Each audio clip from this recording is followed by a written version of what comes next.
Hey, Ron here from Military Images Magazine with a new episode of Life on the Civil War Research Trail. It's easy to think about the Civil War and how the military and political culture seeped into and permeated every thread in the nation's fabric during the early part of the 1860s. But life went on. There were other things happening in the United States and in the world. One of them was a gymnastics and calisthenics craze that swept the northern states. Men, women, children exercising, believe it or not, to music, exercising to music, group activities with dumbbells, hoops, and sticks. One of the gurus of this period is a man named Diocletian Lewis, better known as Dr. Dio Lewis, or as I like to think of him, Dr. Dio. Dr. Dio has something, you have something in common, I think, with Dr. Dio. Let's flash forward to our generation, the 2023 times, and think about the PE class that you had when you were growing up in school. Did you like it? Did you hate it? Well, however you felt about it, Dr. Dio Lewis had something to do with it because he founded a school, and some historians point to the school as the reason why PE classes, gym classes became big in schools around the country and are part of our exercise regimen today. It's a great book that he published in 1862. It's called The New Gymnastics for Men, Women, and Children.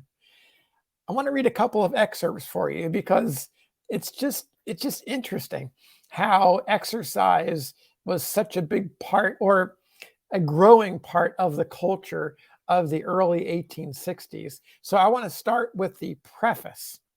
So here we go. This book describes and illustrates a new system of physical training.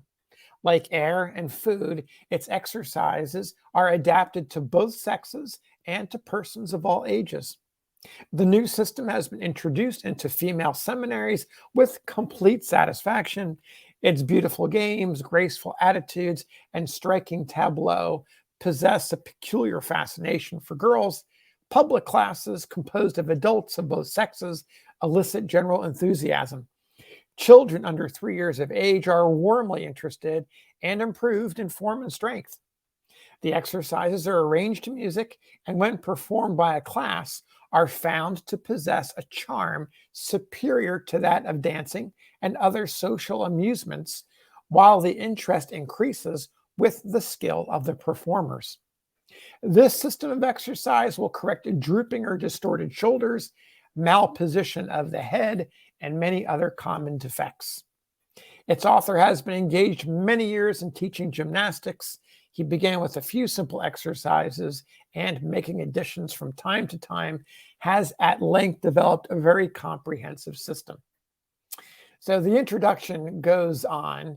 I'll stop there, but I want to get to another part of the book. But before I do, I want to share a couple of images with you.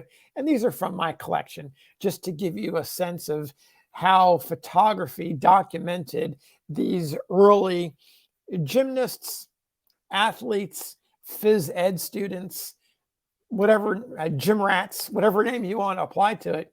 Here's a group of women, and you can see one of the individuals has a stick, which was also called a wand. You can also see some dumbbells and hoops that are in there, and they're posing tastefully with all of those gymnast equipment. The other image I want to show you is this woman, and I like this photograph because she's posed with the wand or the stick, but look at her clothes. She is dressed for exercise, wearing a shorter dress and exposing the ankles with tights on. This is the prescribed dress, something that's loose fitting. You can see her blouse is very well blousy, and the dress, the skirt, is definitely kind of open as well, sort of an open design. So interesting how the exercise fad was catching on, and gym clothes became part of that regimen. So there's a couple of the images. Now I want to get to this other part of the book, and it's an answer to a question. And the question is, do children require special gymnastic training? And here is Dr. Dio's answer. Quote, an eminent writer has recently declared his conviction that boys need no studied muscle culture. Give them, he says, the unrestrained use of the grove, the field, the yard, the street, with the various sorts of apparatus for boys' games and sports, and they can well dispense with the scientific gymnasium. This is a misapprehension, as is easy to convince all who are disposed to think. With all our lectures, conversations, newspapers, and other similar means of mental culture, we are not willing to trust the intellect without scientific training. The poorest man in the state demands for his children the culture of the organized school, and he is right. An education left to chance and the streets would be a disjointed product. To ensure strength, patience, and consistency, there must be methodical cultivation and symmetrical growth. But there is no need of argument on this point. In regard to mental training, there is, fortunately, among Americans, no difference of opinion.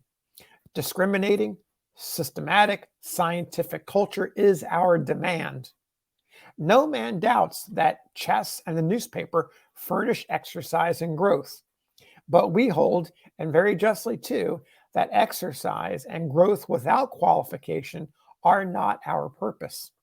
We require that the growth shall be of a peculiar kind, what we call scientific and symmetrical.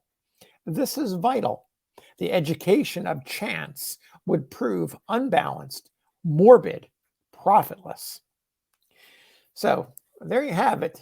Dr. Dio making the case that if you're going to train your brain through a proper education in schools, you should be doing the same thing for your body. You should cultivate that body. You should give it all the attention, the same attention, the equal attention to that you give your brain.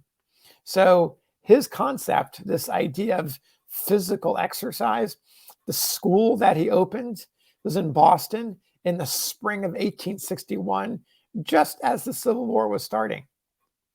Exercise caught on during the war, as you can see by these images and by Dr. Dio's book, which I've included below. You can click on the link. It's in Google Books and digitized, and give it a read. Hey, maybe you'll even do some of the exercise. So get out your stick, your dumbbells, and your hoop, and get to work. We'll see you next time on Life on the Civil War Research Trail.